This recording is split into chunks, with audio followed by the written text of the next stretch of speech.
Hey guys, so my name is Kayla Madrid, and today I'm going to be talking about the dangers of e-cigarettes and all the statistics that we see nowadays about how youth and adults are being affected by these products.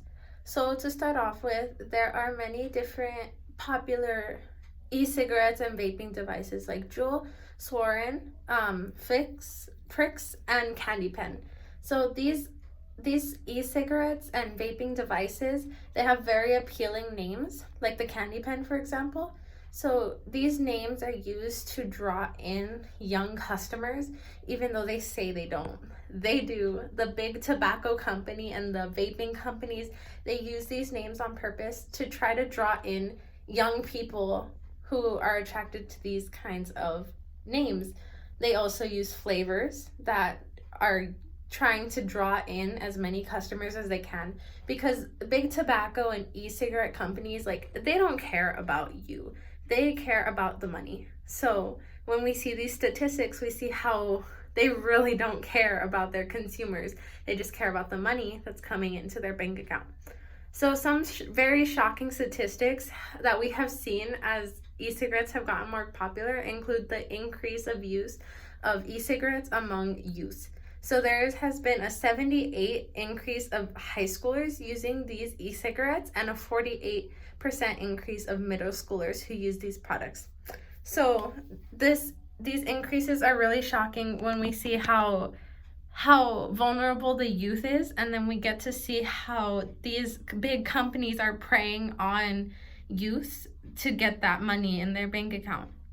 And then we also see how 90 to 95% of addictions and adult smokers have tried vaping or e-cigarettes or cigarettes before they have turned 21. And that's crazy, because before the age of 21 is when you're so vulnerable to companies like this, and you will take in the information that they are trying to feed you, but it is not healthy to let that get to you, and it's also not healthy to let those products into you either.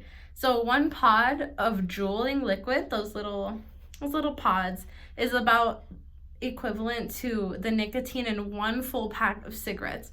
So even if somebody tells you, oh, vaping isn't that bad, you'll be fine, don't worry about it, like, no, it's not fine. If you want a nicotine addiction, well, then it's still not even fine. But these pods are really addicting, especially to the youth whose brains are still developing. We're still developing, and these big companies are trying to force this mindset of bring us in money down our throats. So nicotine is as addictive as heroin. So if somebody ever tries to tell you, you need to try this Juul, you need to try this Swarin, Drip, whatever they're called, you need to try it, well, you should always say no. We should say no to those, because nicotine is as addictive as heroin. Because nobody's ever going to come up to you and say, oh my gosh, heroin is so safe, like there's no effects or adverse health effects. But there are. There's many adverse health effects that these e-cigarettes and vaping devices are having on our youth and on our adults. So these youths that are under the influence of big tobacco and big vaping companies, we're the adults that are going to be making the future. So we really shouldn't be influenced as largely as we are now by these big companies. And we really need to make a change so that we all see that it's not worth it. So don't Juul, don't vape, don't do anything like that, because it's just so harmful to our health. And there's so many other wonderful things that we can do with ourselves instead of vaping. So I hope everybody has a safe and healthy life, and that we all stay away from these juuling devices. Thank you.